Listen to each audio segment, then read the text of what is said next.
So, dear Dharma practitioners, be comfortable yourself and relax your body. Keep your back straight, neck head straight in one line, and your right palm, your left.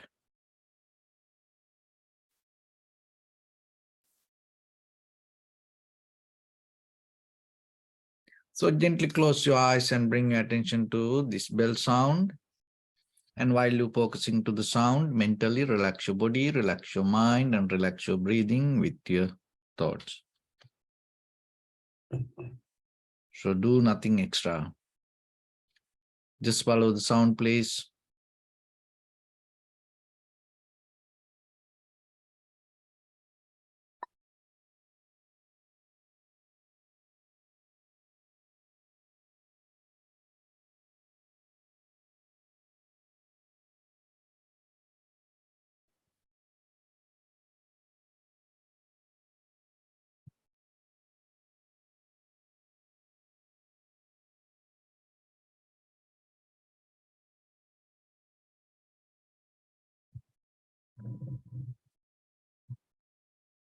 Namo tassa bhagavato arahato samma sambuddhassa.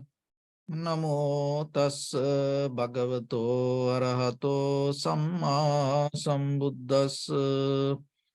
Namo tassa bhagavato arahato samma sambuddhassa. Homage to the blessed one, the exalted one, the fully enlightened one.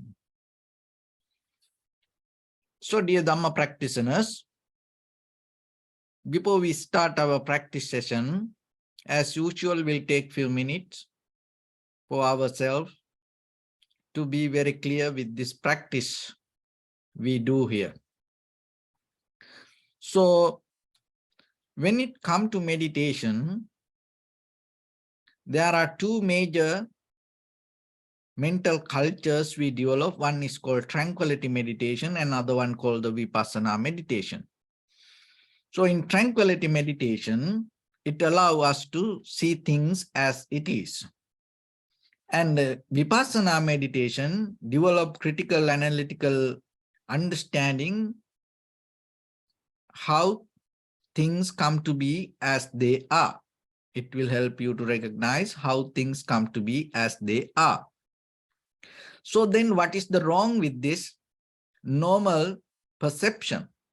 Why we need meditation to recognize things as it is? So what we see now is not, so is it not the reality? So this is the thing. We see things according to the way it appears to us. When something appears to us, it's not the same whatever in that place exists. Another thing is when we understand it through using our thoughts, it start to change according to our mental formations. So the very original model of existence become completely different, transformed to something when it comes to us. So that's why person to person experience things differently. Even though you see the same thing, it's person to person, when it perceive, it's going to become different. So that's why we need some kind of clarity within us to experience this perception, and at the same time, even within ourselves, when we experience our feelings, our bodily postures, our own thoughts, even though we don't see, underneath we have a kind of like a habit. We have kind of like a pattern. We have a kind of like a version. So this pattern, the method, not allow us to access to the very nature or the very original form of the moment of experience. So if you can't see anything according to the way it origin or exist, how you can understand it? So that's why this meditation will help you to little by little develop that wisdom in you. And so today we are going to talk about a little bit this spiritual love. So when it comes to this spiritual love, that it's another way, it's kind of like the divine virtues of the Buddhism, or another way, harnessing your head and heart, and another way, for immeasurables of Buddhism, and for infinite minds, and another way it called the Brahma Vihara. So 4 phases of love, and another way it called 4 divine abodes.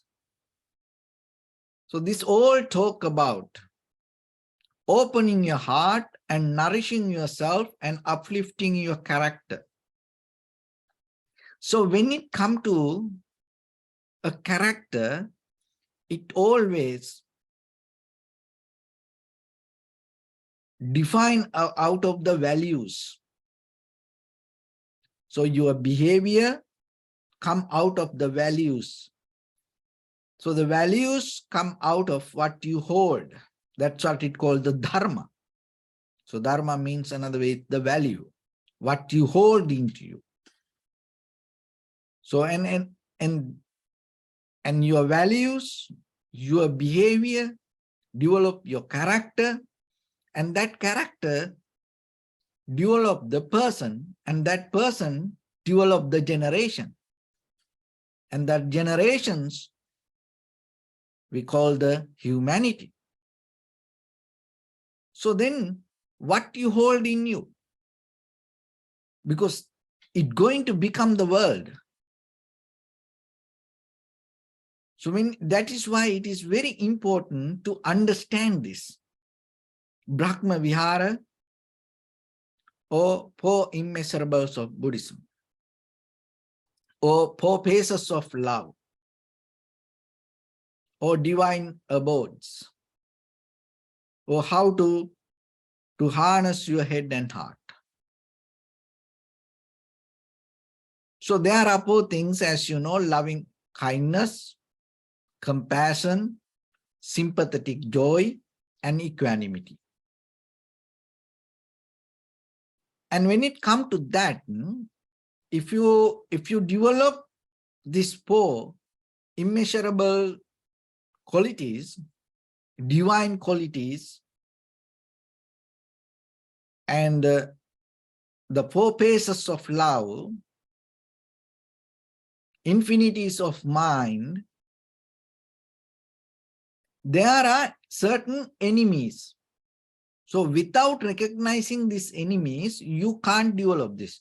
So these 4 immeasurable qualities that you can do as a meditation also, like loving kindness meditation, compassion meditation, sympathetic joy meditation, equanimity meditation. You appreciate the qualities. But there are these near and far enemies. If you recognize very carefully, that will help you to develop these qualities in you. Because sometimes, even though we as idea, as a thought, we develop loving kindness and compassion, and we develop sympathetic joy, we develop equanimity. These near enemies or the far enemies also we keep with us. So then it's on the surface level we practice, but you can't develop it in you. You can't develop it as a dharma. You can't develop it as a value. It doesn't have a strength. So then how you can strengthen these qualities? How it become a dharma? How you can make it as a dharma? So when it comes to loving kindness, there is a enemy for that. The far enemy, it's called ill will. And sometimes that you know, and maybe you are not having the ill will regarding someone, and you want to have the loving kindness. But the thing is, there is a near enemy close to you, and that near enemy slowly start to take you to ill will. So as example, it's like this. There are some airports, when you travel, you just can't, from the gate, you can't go board into the flight.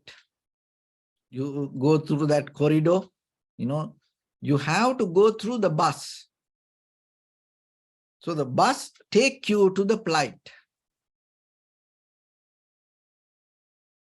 So just imagine you're going to have a bigger, journey, longer journey, and the flight is, more advanced technology. So this little bus you have to take, this little train you have to take from the gate to the bus, gate to the flight. So like that, even though you go this spiritual journey, and maybe you don't see that ill will is a kind of like, the more bigger, unprofitable skill, and maybe you think, oh, I'm not I don't have ill will. But the thing is, maybe you practice the loving kindness, the near enemy you have with you, that near enemy slowly start to funding and nourishing, take you slowly, unknowingly towards the ill will. So that is the important thing you should know. So what is this near enemy develop, nourish the ill will? So as example, banyan tree. So when it become a tree, it's huge, but the seed is smaller than the mustard seed. Sometimes it is invisible, but see, this invisible seed has a power to bring a huge tree. So like that, there is some quality invisible in you, it is within you, it has power to bring the ill will. Until it grow in you, maybe you don't see. You think, oh, I practice loving kindness, I don't have ill will regarding something or anybody or anything. But by the time, suddenly you start to blow out, experience something. So what is this near enemy related to this loving kindness? So that is what called the greed. So maybe you practice loving kindness, but if you have the greed, you have to remember, by the time, even though you practice loving kindness, that greed take you towards the ill will. That is the ending point. That is where you're going to end. That is where you're heading. So then, while you practice the loving kindness, what you need to do, reduce the power of the greed. Maybe you don't have the ill will. If you don't have the ill will, it is good. But the thing is, sometimes that the larger, the strong, heavy, unprofitable skills, we don't do that. We don't practice suddenly. As example, we don't go and kill someone. We can't do it right away. But the thing is, the greed has power to take you there. That is the thing. Look at the animals. Look at that animal behavior. And sometimes dogs, cats, they play together at home. Other animals, they look like friendly. But how about once they start to eat? They become enemies.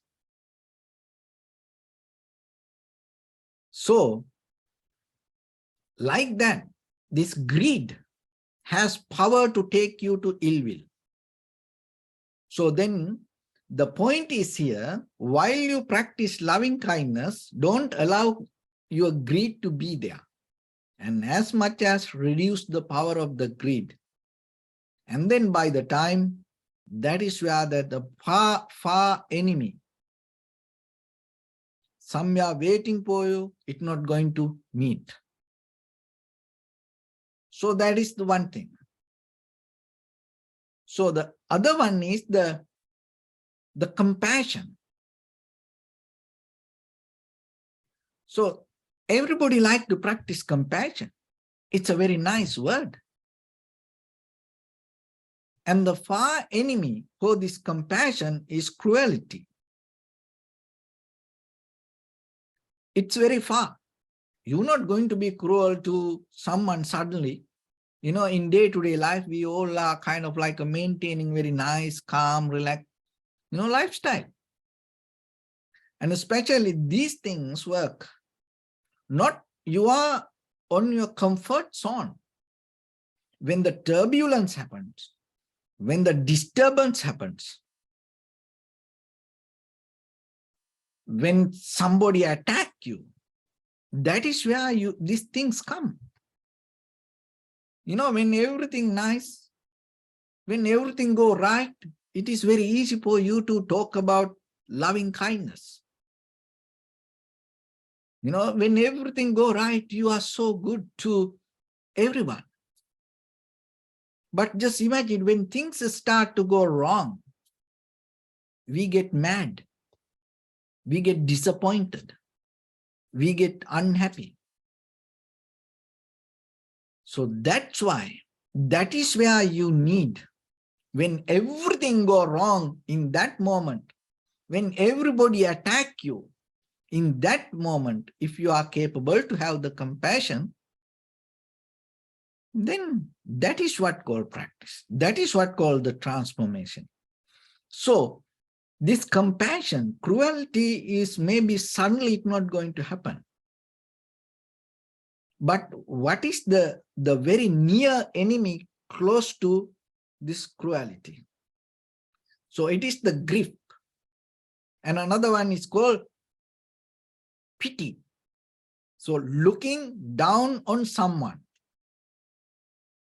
Maybe you have the compassion. In a larger scale, we talk about, but in day-to-day life, with little situations, maybe we looking down other people. And maybe we kind of like not giving a chance. Maybe we kind of like, it's not a, directly criticize. But we have a kind of like a nature, not allowing, not accepting others and giving them an opportunity or giving them a chance. So then remember, you practice the compassion. but at the same time, never look down on anyone for any reason. You don't do that. Don't be pity. Don't develop any kind of grief regarding anybody. So that is where your compassion going to become more stronger. Otherwise, maybe you will keep practicing compassion, but your little behavior regarding looking down on someone will take you to be very cruel. That is where you're going to end. So the third one, sympathetic joy. And the sympathetic joy, when other people become successful, seeing that success and appreciate, be happy about it, cheers them. But the very far enemy is the jealousy. But suddenly, maybe you're not going to become jealous about someone. And the very far enemy is jealousy, and the very close enemy, near enemy, is self-identity. So if you have the self-identity, what will happen? It will take you to become jealous by the time. So maybe you practice sympathetic joy, you appreciate others, you cheer others. But, so what is this self-identity? It's another way we call that the joy in ownership. Identification. My friend, my family, my child, my country, my team, my people, my religion, so like that. And whatever that whoever win, you suddenly go and hang with it. Oh, it is my country. Oh, it is my team. So by the time what will happen, it develop. See that you kind of like, you have the sympathetic joy, but you develop the enemy in you. And then by the time you're going to become jealous. And when the jealousy comes, it has no boundaries. It destroys everything. It doesn't listen to any rules. It doesn't have any value. It doesn't have any ethics. When the jealous come, it will do anything to fulfill that desire. See, then sometimes that even when someone wins, you rather than appreciating the skills and maybe, kind of like you have no idea how they win. Maybe they are cheating. Or maybe, they make mistakes. The judges make mistakes. Coach make mistakes. But you win and suddenly you hold it to your side. Oh, my team, my country. And then you appreciate that. So sympathetic joy, whoever win and learn to appreciate the qualities, and don't put a self-identity on it. Even your child, Don't put a self-identity. You look the skills, how smart, how they play that game. So in that way, it's not going to take you to develop the jealousy. So otherwise, maybe you think you practice the sympathetic joy, and maybe you think, oh, I don't have jealousy.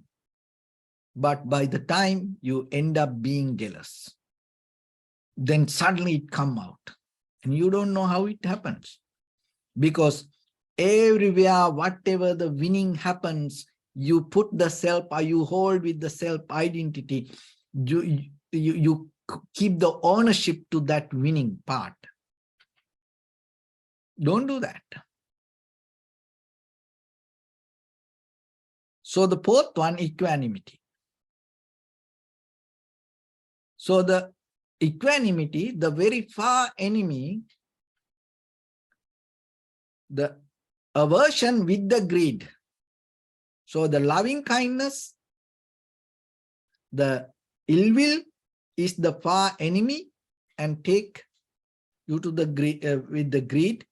And here, equanimity, the very far enemy is the aversion with the greed.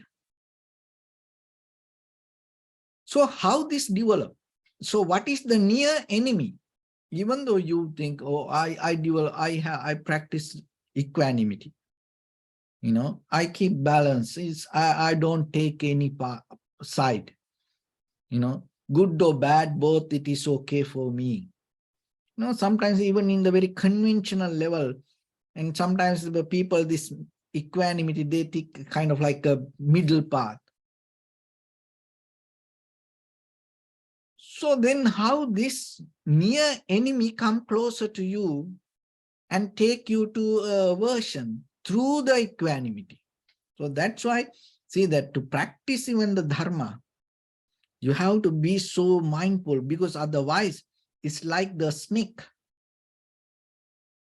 It's like the snake. You catch it from the wrong place, it bites you back. Look at one reason. And a lot of people talk about spirituality. A lot of people practice meditation. And a lot of spiritual leaders, you know, talk about loving kindness. But very ignorant person, if blame to them, they get so mad. They take it so personally. Oh, this person, you know, blamed to me. Oh, this person criticized our religion. What point? How it become like that? That you are practicing spiritually itself mean you are capable to accept any criticism. If anyone not criticize you, what is your practice? If anyone not blame to you, if anyone not jealous to you, if anyone not, you know, put barriers on you, if anyone not trying to tackle you, if anyone not try to, you know, pull you down, so what the meaning of practice? Then it is, you know, you just have your own way, just you can do whatever you want. No, life is not like that. As you know, when we look at the human history, most of the good people, good leaders, killed by people, not killed by animal. You know, they didn't have a very natural death. You know, most of the good leaders, very famous, well-known people, killed by people. You know, but still, they are capable to accept it. So that's why practicing this is very important for ourselves in your journey. Maybe today everything going to be okay, but tomorrow we don't know what will happen to us. And the people have different characters. We don't know with whom we have to work tomorrow. We don't know who going to meet tomorrow. And maybe become our partner, husband, wife, children, friends and family, and even as mothers, fathers. You don't know within another years if you are waiting for a child. You don't know what kind of child you're going to get. what kind of behavior, what kind of character that child going to have. Maybe the child can give you a hard time, and maybe you are waiting to apply for a job. You don't know how your boss going to be. You don't know how your co-worker going to behave with you. Don't think this everybody going to be nice to you. No, it's not going to happen. You know that. So then your practice should be, you uplift your qualities. You become stronger. You don't wish for the world. You don't wish for the life to be good. No, you develop yourself and you become stronger. So whatever situation comes, whatever people you meet, you are capable to go through that. So that should be your practice. So don't take it wrong way. Otherwise, maybe even at home, maybe with your friends and others. And sometimes people think, oh, you practice meditation. When you practice meditation, oh, I used to practice vipassana. Oh, so what? So other people should bow to you because you practice vipassana. So everybody, that bow to you because you practice meditation. Don't keep that kind of mindset, because then you take this path in very wrong way. That's one of the great spiritual teacher, the Osho. One of his video, you can find it on YouTube. He blamed all the very well-known famous people, Mother Teresa, Mahatma Gandhi. So he's keep blaming to everyone. Then one of his students asked, so why you keep blaming journalists? And he asked, why you blame to this all the well-known good people? Then he told, because when you disturb them, you can see how good they are. That's a very good point. So then remember yourself that in tranquility meditation, we explain this as an undisturbed mind. So what does that mean then? So if you get mad, you get disappointed, look into you, just see yourself. How many times, for a day, deeper in your heart, you get mad about other people, known people, unknown people, seen people, unseen people, And sometimes, how many times we kill many people inside our head, Then sometimes we wish, oh, that person should die. But still we come and loving kindness meditation, compassion, oh, practice vipassana, oh, practice samatha. It doesn't work because you keep these close enemies to you, see? So that's why you have to be very sharp and clear within your own inner practice. So how this equanimity, what is the near enemy? Maybe you don't have a aversion with the, the strong anger, the greed with regarding anything. So that is far enemy. You can't see it. It is very far. So what is the near enemy? So it is the unconsciousness, ignorance based on home life.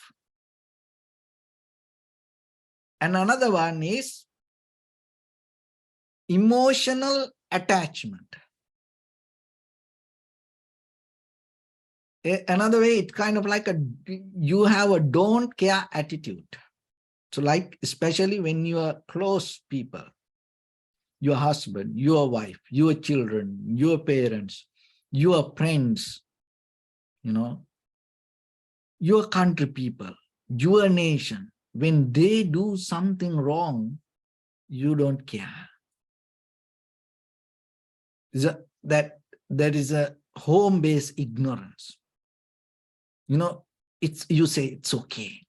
And even sometimes, and so even they validate it. It's okay, once a while, just do it. Like drinking, it's okay, my husband, just once a while, just do it. It's a home-based ignorance. See, that effect for your equanimity by the time it grow a aversion and emotional attachment because of my wife, because of my husband, because of my child, you think it is okay. And then by the time, even though you practice equanimity, even you think you are balanced, even you think you have undisturbed mind, even you think, you can treat everyone equally, by the time, it's not going to happen. Because this closer enemy will by the time take you towards that far enemy. That's how it is. So then, whatever, wherever you see something wrong,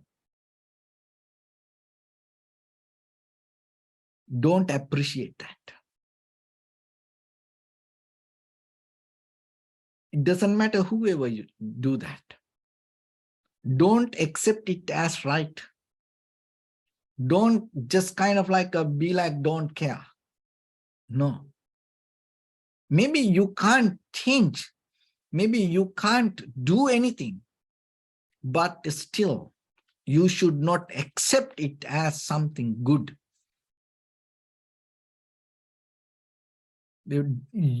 You should not behave like you didn't see it.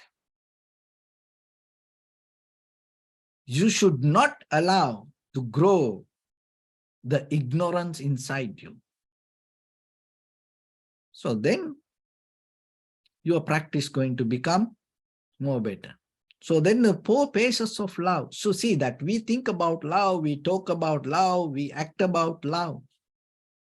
So this is how you can transform your loving kindness, compassion, sympathetic joy, and the equanimity to more higher level. It's how, like a mother, how they take care of their own child. The bond in between the mother and the child, the mother has a deeper compassion to give up her life and take care of this child. That's the highest when it comes to this conventional life. There's no anything equal to that, unless the Buddha. So when you develop these 4 divine minds or 4 immeasurable mental qualities, 4 divine bases, 4 divine virtues, and harness the head and heart together, this each and every living beings become like your own child. So that is how it works. That much, just imagine, that much you can transform your heart. It is unlimited. So then these 4 things, these 4 qualities develop a very good foundation for your spiritual practice.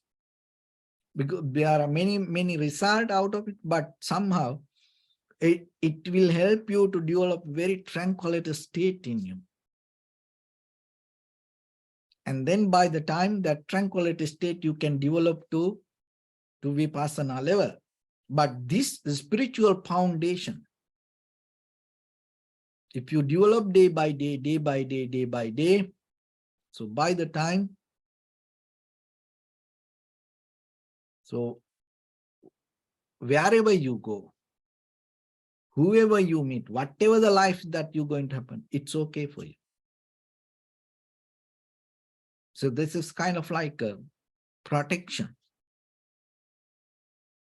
Then you no need to worry about these outside things or the situations, even about the karma, even about the people. No. So that's why in this journey, even though we see things, today is very comfortable for us, we don't know what will happen tomorrow. So that's why whenever you have time, develop these 4 qualities, 4 divine qualities. And at the same time, remember, especially, don't keep this near enemies to you. For loving kindness, far enemy is ill will. So the near enemy is the greed. So the compassion, the far enemy is the cruelty, and the near enemy is the grip or the pity, looking down on people. So the joy, sympathetic joy, the far enemy is the jealousy, and the near enemy is joy in ownership or self-identification. Ownership. Equanimity, the very far enemy is aversion with the greed, and the very near enemy is ignorance based on household life. It's a don't care attitude and emotional attachment. So before you fight with the far enemy, don't give a space for this near enemy. If you are capable to take care yourself from these near enemies, you're not going to end being with that far enemy. And that is where your practice is going to become more solid and profitable for you. And that is where you're going to have the transformation. And that is where you're going to have the real joy and satisfaction within yourself. So with that, let's get into practice a little bit now. So your right palm on your left hand, neck, head straight in one line, and be comfortable with your posture. So bring your attention to your body and scan head to toes yourself and say Suapateva, or may I be well and happy 3 times.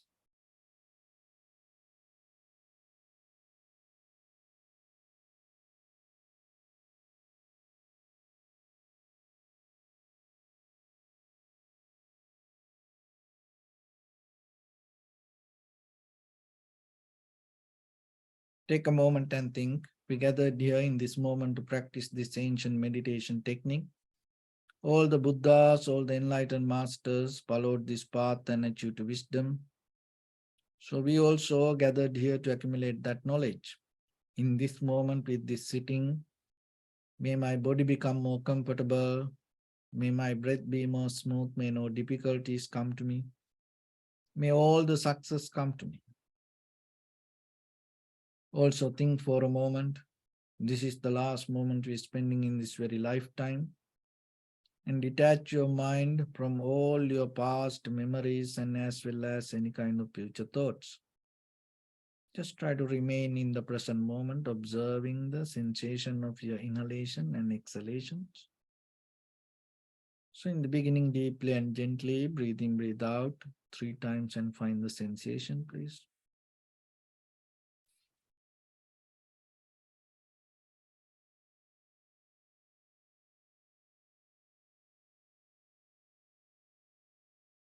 And allow your inhalations, exhalations happen itself. When it happens through the sensation, recognize it Do nothing extra.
Bring my attention to your body, please. Observe your posture. We cultivate loving kindness and compassion in our heart and radiate it as a light through entire your compound, village, city, state, country, world, around this universe. Also as far as you can through galaxies, other planets, stars. Reminding yourself like this. With clear intention, mentally repeat after me. May all living beings in this universe be well and happy.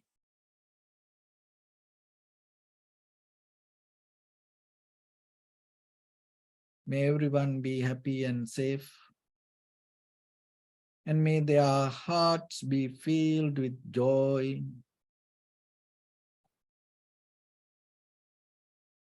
May all living beings live in security and in peace. Beings who are frail or strong, tall or short, big or small, visible or not visible, near or far away, already born or yet to be born. May all of them dwell in perfect tranquility. Let no one do harm to anyone. Let no one put the life of anyone in danger. Let no one out of anger or ill will wish anyone any harm. Expand the loving kindness and compassion beginning from your heart.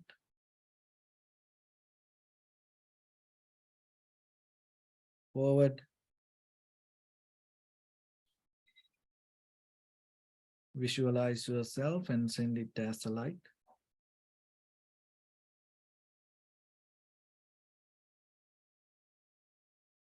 To your backside.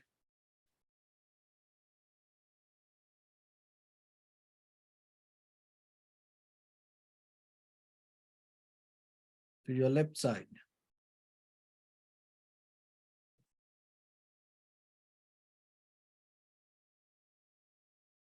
And to your right side.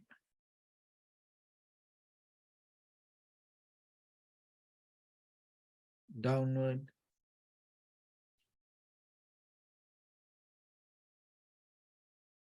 And upward.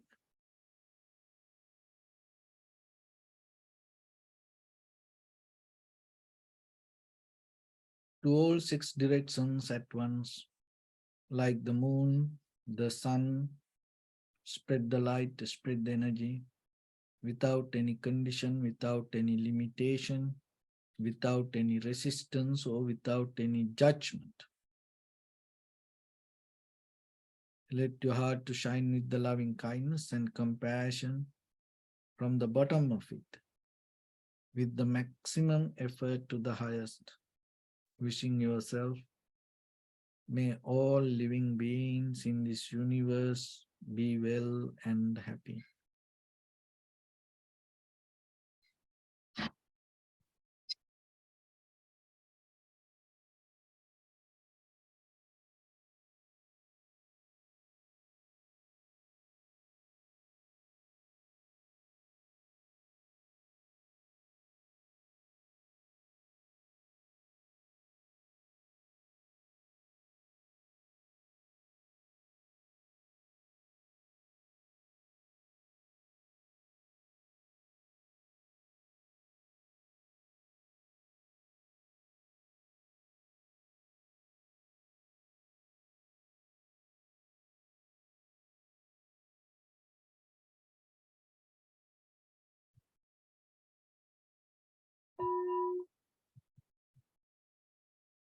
Sadhu, sadhu, sadhu.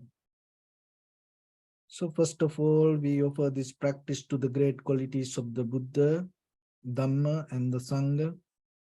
And also by the power of this meritorious deed, may all of us attain to the supreme bliss of Nibbana. May all your guardian angels and deities will receive these merits and increase their longevity and protect all of you from any kind of planetary influences or any ill effects. Ittavata chammihi sampadam punya sampadam sabbe deva anumodantu sabba sampatti siddhya sabbe bhuta anumodantu sabba sampatti siddhya sabbe satta anumodantu sabba sampatti siddhya Imaya dhammanu dhamma patipattiya buddham pujemi dhammam pujemi sangham pujemi Addaya imaya patipattiya jati jara vyadi maranam ha paribunjissami Idamme punya kammang asavakkaya vahang hotu sabba dukkha pamuncatu. Bless you.